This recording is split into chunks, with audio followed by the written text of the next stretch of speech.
स्वागत है दोस्तों आपका फिर से एक नया वीडियो में। तो दोस्तों आज के इस वीडियो में हम बात करने वाले हैं HFCL लिमिटेड के बारे में। HFCL का जो शेयर है अगर इसकी हम बात करेंगे तो आज की डेट में इस स्टॉक में ज़बरदस्त गिरावट देखने को मिली है और अब इस स्टॉक में यहाँ पर क्या हो सकता है उसके बारे में हम बात करने वाले हैं। गिरावट क्यों हुई है ये भी हम जानने वाले हैं और कहाँ तक गिरावट ये जाएगी ये भी इस वीडियो में हम देखने वाले हैं। इसी बीच एक खबर भी निकल कर के आ रही है इस स्टॉक के लिए जो कि अच्छी भी है, उसके बारे में भी आगे हम बात करने वाले हैं। तो चलिए दोस्तों वीडियो को शुरू करते हैं। अगर आपने चैनल पे पहली बार विजिट किया है तो चैनल को सब्सक्राइब ज़रूर कर लीजिएगा और नोटिफिकेशन बेल का आइकन भी प्रेस कर लीजिएगा। आपको इस चैनल पर स्टॉक मार्केट से रिलेटेड लेटेस्ट वीडियोस मिलती रहती हैं और HFCL से रिलेटेड जब भी कोई भी अपडेट आएगी बिल्कुल आपको इस चैनल पर मिल जाएगी। दोस्तों अगर हम बात करेंगे HFCL की प्रीवियस क्लोजिंग की तो 72 रुपये पर इसकी प्रीवियस क्लोजिंग थी और आज क्लोजिंग हुई है 66 रुपये और 60 पैसे पे, यानी कि 7.50% तक की यहाँ पर गिरावट देखने को मिल रही है। काफ़ी बड़ी यहाँ पर गिरावट हुई है। अगर हम बात करेंगे ओपनिंग की तो ओपनिंग हुई थी 71 रुपये और 35 पैसे पे। उसके बाद इस स्टॉक ने 65 रुपये और 80 पैसे तक का लो भी बनाया। देखिए इसका सपोर्ट लेवल था 68 रुपीज़ का, 68 रुपये का जो सपोर्ट लेवल था इसको भी इसने यहाँ पर ब्रेक कर दिया। इसके नीचे क्लोजिंग हुई है। तो अभी यहाँ पर सबसे इंपॉर्टेंट लेवल ये रहने वाला है जब मंडे को मार्केट ओपन होगा तो अगर इस लेवल के ऊपर सस्टेन कर पाता है, यहाँ पर इसको रेजिस्टेंस फेस करना पड़ेगा। इस लेवल के ऊपर अगर ये यहाँ पर सस्टेन कर पाता है, इसके ऊपर गया, इसके ऊपर क्लोजिंग होती है तो फिर स्टॉक के लिए अच्छा है, फिर ऊपर जाता हुआ नज़र आ सकता है और नहीं जाता जब तक तो फिर ये थोड़ा और कंसोलिडेट होता हुआ नज़र आ सकता है। अब देखिए यहाँ पर अगर हम बात करेंगे तो फिलहाल इस स्टॉक में यहाँ पर बाइंग नहीं करनी है। 68 रुपये के ऊपर आएगा, वहाँ सस्टेन करेगा तो बाइंग कर सकते हैं। SIP मोड में बाइंग कीजिएगा क्योंकि देखिए अभी जो गिरावट हो रही है, आज जो गिरावट हुई है इस स्टॉक में पूरे मार्केट में ही गिरावट चल रही है। अगर देखेंगे तो मार्केट में ज़बरदस्त तरीके से करेक्शन चल रहा है, उसी का असर पूरे मार्केट पर देखने को मिल रहा है। स्टॉक्स में सेल ऑफ देखने को मिल रहा है। HFCL में भी इसी वजह से जो है यहाँ पर गिरावट देखने को मिली है। अभी यहाँ पर अगर हम बात करेंगे तो चीन में कोरोना के मामले बढ़ रहे हैं। अब चीन के बाद अलग अलग देशों में भी पहुंचने लगे हैं। ब्राज़ील, जापान, कोरिया, इंडिया में भी कई मामले आने लगे हैं। यहाँ की सरकार ने भी टेस्टिंग शुरू कर दी, अलर्ट जारी कर दिया गया और हो सकता है आने वाले समय में ये और भी बढ़ते हुए नज़र आए। तो इन सारी चीज़ों की वजह से जो है यहाँ पर मार्केट प्रेशर में दिखाई दे रहा है और केवल इंडियन मार्केट ही नहीं, ग्लोबल मार्केट में भी US के मार्केट भी लगातार गिर रहे हैं और उसका असर पूरे दुनिया भर के बाज़ारों पर देखने को मिल रहा है। पूरे दुनिया भर के बाज़ार भी अभी फ़िलहाल जो है यहाँ पर प्रेशर में नज़र आ रहे हैं। अब देखिए यहाँ पर अगर हम बात करेंगे इस स्टॉक की तो आज की डेट में जो वॉल्यूम हुआ है, अगर हम NSE की बात करें तो 1,01,89,000 और 97 शेयर तक का यहाँ पर होता हुआ नज़र आ रहा है और डिलीवरी परसेंटेज अगर हम देखेंगे तो ये यहाँ पर जो है 46% तक का रहा है। 46.18% तक का डिलीवरी परसेंटेज रहा है। ठीक ठाक डिलीवरी है यहाँ पर।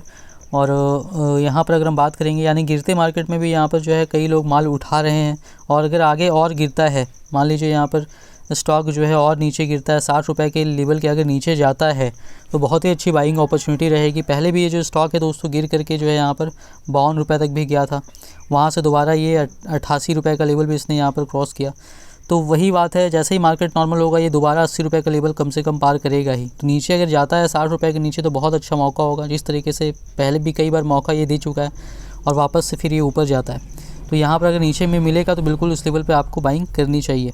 अब देखिए यहाँ पर अगर हम बात करेंगे फ़िलहाल तो यहाँ पर जो BSE पर वॉल्यूम है वो 19,32,000 और 390 शेयर्स तक का हुआ है और यहाँ पर अगर हम बात करेंगे परसेंटेज, डिलीवरी परसेंटेज की तो 42% की डिलीवरी यहाँ पर रही है। टोटल वॉल्यूम अगर हम बात करें NSE और BSE दोनों की तो यहाँ पर 1,21,00,000 तक का वॉल्यूम आज की डेट में होता हुआ नज़र आ रहा है। अब देखिए जो न्यूज़ निकल करके आ रही है उसकी तरफ बढ़ते हैं। उसके पहले यहाँ पर आप देख सकते हैं मार्केट में आज की डेट में 320 पॉइंट तक की गिरावट निफ्टी में देखने को मिली है। 17,779 तक का लो बनाया यहाँ पर। देखिए 17,750 से लेकर के जो 800 का रेंज है ये इंपॉर्टेंट सपोर्ट लेवल है। यहाँ पर सस्टेन नहीं कर पाया, इसके नीचे गया तो फिर 17,500 तक भी गिरता हुआ नज़र आ सकता है। अब यहाँ पर अगर हम बात करेंगे आगे तो देखिए न्यूज़ निकल करके आ रही है इकोनॉमिक्स टाइम्स में 32% ऑफ इंडियन कंज्यूमर्स में spend ₹20K to $250K on smart connected devices इन 2023। 32% भारतीय कंज्यूमर्स जो हैं 20,000 से लेकर 50,000 तक के बीच स्मार्ट कनेक्टेड डिवाइसेस पे यहाँ पर 2023 में खर्च कर सकते हैं। टेक आर्क की रिपोर्ट के हिसाब से यहाँ पर कहा जा रहा है 32% of served consumers in India intend to cumulatively spend between ₹20,000 to $50,000 on smart connected devices in India in 2023 according to a study by Techarc. यहाँ पर देखिए 32% तक भारतीय ग्राहक जो हैं वो यहाँ पर जो है ख़रीदारी करने का उनका मन है यहाँ पर स्मार्ट कनेक्टेड डिवाइसेस को 2023 में, जो कि 20,000 रुपये से लेकर के 50,000 रुपये तक का यहाँ पर हो सकता है। ये टेकार की स्टडी में बात सामने आ रही है।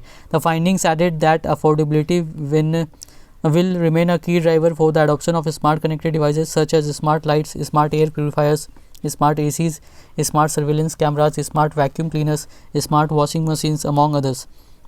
अब जो इसमें होगा, इसमें अफोर्डेबिलिटी जो है ये बहुत बड़ा की ड्राइवर रहने वाला है इंडियन मार्केट के हिसाब से। और यहाँ पर जो एडॉप्शन हो स्मार्ट कनेक्टेड डिवाइसेस का वो काफ़ी तेज़ी से बढ़ेगा, जिसमें कि smart lights, smart air purifiers, smart ACs, smart surveillance cameras, smart vacuum cleaners, smart washing machine से सारे यहाँ पर मेन होने वाले हैं। This will be in addition to existing smart personal and smart entertainment categories. और जो पहले से जो कुछ स्मार्ट पर्सनल और स्मार्ट इंटरटेनमेंट कैटेगरीज है उसमें ये और यहाँ पर नए यहाँ पर ऐड होने वाले हैं। अब देखिए इसके बाद अगर हम बात करेंगे, according to Techarc, smart personal 23%, smart comfort and convenience 21% and smart home infrastructure 20% are the top 3 connected devices categories. अब टेकार्क के हिसाब से स्मार्ट पर्सनल पे 23%, स्मार्ट कंफर्ट एंड कन्वीनियंस पे 21% और स्मार्ट होम इंफ्रास्ट्रक्चर पे 20% यहाँ पर जो है इन डिवाइसेस पे यहाँ पर खर्च होने वाला है। यहाँ पर इस चार्ट में भी यहाँ पर बताया गया है। अब यहाँ पर अगर हम बात करेंगे, the firm added that today smart devices adoption is being driven by comfort and convenience as these smart devices significantly impact the lifestyle quality. By contrast, earlier the adoption was primarily driven by entertainment। यहाँ पर देखिए आजकल जो यहाँ पर smart devices लोग ख़रीदते हैं जो वो होता है अपने कंफर्ट और कन्वीनियंस के हिसाब से उसके में जो के लिए ख़रीदते हैं, ताकि वो उनके लाइफस्टाइल की क्वालिटी पे पॉजिटिव इम्पैक्ट यहाँ पर डालता है। पहले ज़्यादातर जो एडॉप्शन होता था वो एंटरटेनमेंट के लिए होता था, लेकिन अब 5G के आने के बाद जो है इन चीज़ों पर बाकी अलग जो स्मार्ट डिवाइसेस हैं उनमें भी यहाँ पर जो है लोग अब उनका एडॉप्शन भी यहाँ पर काफ़ी तेज़ी से करने वाले हैं। The Indian connected consumer is well aware of the power that 5G will bring to the smart devices ecosystem starting 2023। Indian consumers अच्छे तरीके से जागरूक हैं कि 5G जो स्मार्ट डिवाइसेस इकोसिस्टम है, जो 5G का पावर रहेगा, 5G से जो फ़ायदा होने वाला है 2023 से, उसके बारे में अच्छे तरीके से अवेयर हैं और वो लोग उसको अडॉप्ट भी करेंगे। Connected consumers are expecting advanced computational capabilities in this devices leveraging artificial intelligence, machine learning and others, increasing the role and significance of a processor chipset in the smart devices. जो connected consumers हैं उनको वो expect करें कि advance computational capabilities रहेगी इन devices में और artificial intelligence, AI और मशीन लर्निंग का भी यहाँ पर यूज़ किया जाएगा, जिससे कि उनका रोल और जो सिग्निफिकेंस है प्रोसेसर का वो स्मार्ट डिवाइसेस में जो है और भी यहाँ पर बढ़ेगा। अब यहाँ पर अगर बात करेंगे, फर्म ने ये भी कहा है कि जो इम्पैक्ट होगा of 5G on the smart devices ecosystem with 62% of consumers stating 5G will offer high speed data, 51% stated advanced capabilities such as artificial intelligence and machine learning and 44% stated real time communications. देखिए जो 5G लोग क्यों adopt करना चाहते हैं smart devices को, तो उसके बारे में यहाँ पर जो है 62% लोगों ने कहा है कि 5G आने के बाद जो है हाई स्पीड डेटा मिलेगा। 51% लोगों ने कहा है कि एडवांस कैपेबिलिटीज़ आर्टिफिशियल इंटेलिजेंस और मशीन लर्निंग जैसे उसमें मिलेगी और 44% ने कहा है कि रियल टाइम कम्युनिकेशंस जो है उसमें यहाँ पर ये मिलने वाला है। तो यहाँ पर अगर हम बात करेंगे तो यहाँ पर जो है इसे समझ सकते हैं कि काफ़ी तेज़ी से यहाँ पर 5G को लेकर के काम हो रहा है और आने के टाइम में अभी आने वाले समय में ये बहुत तेज़ी से बढ़ने वाला है। ये 2023 की बात की कि जो भी यहाँ पर शुरू होने वाला है और उसके आने वाला जो अगला 4-5 साल है उसमें और भी ज़्यादा लोगों तक ये पहुँचेगा। तो यहाँ पर बहुत ज़्यादा स्कोप है 5G के लिए और चिपसेल जैसी कंपनी के लिए भी, क्योंकि यहाँ पर इसके लिए ऑप्टिकल फाइबर केबल चाहिए। बहुत सारे स्मार्ट डिवाइसेस भी यहाँ पर आएंगे, वाईफाई प्रोडक्ट्स, IoT डिवाइसेस ये भी कंपनी बनाती है, इनकी भी डिमांड यहाँ पर काफ़ी तेज़ी से बढ़ेगी। इसके अलावा कई 5G से रिलेटेड टेलीकॉम इक्विपमेंट्स भी कंपनी ऑलरेडी बना रही है और भी कई चीज़ें बनाएंगी। तो शेयर काफ़ी अच्छा है। अभी यहाँ पर जो है जो लेवल मैंने बताया उस पर ध्यान देना है और अगर नीचे गिरता है तो पहले की तरह जिस तरीके से पहले भी नीचे गिर चुका है तो वहाँ पर बहुत ही अच्छी बाइंग अपॉर्चुनिटीज़ रहेगी। लॉन्ग टर्म व्यू है तो बिल्कुल शेयर को यहाँ पर होल्ड कीजिए। इन्वेस्टमेंट करने के पहले अपने रिसर्च जरूर कीजिएगा। वीडियो पसंद आई तो वीडियो को लाइक कीजिएगा। चैनल पे पहली बार विजिट किया तो चैनल को सब्सक्राइब जरूर कर लीजिएगा।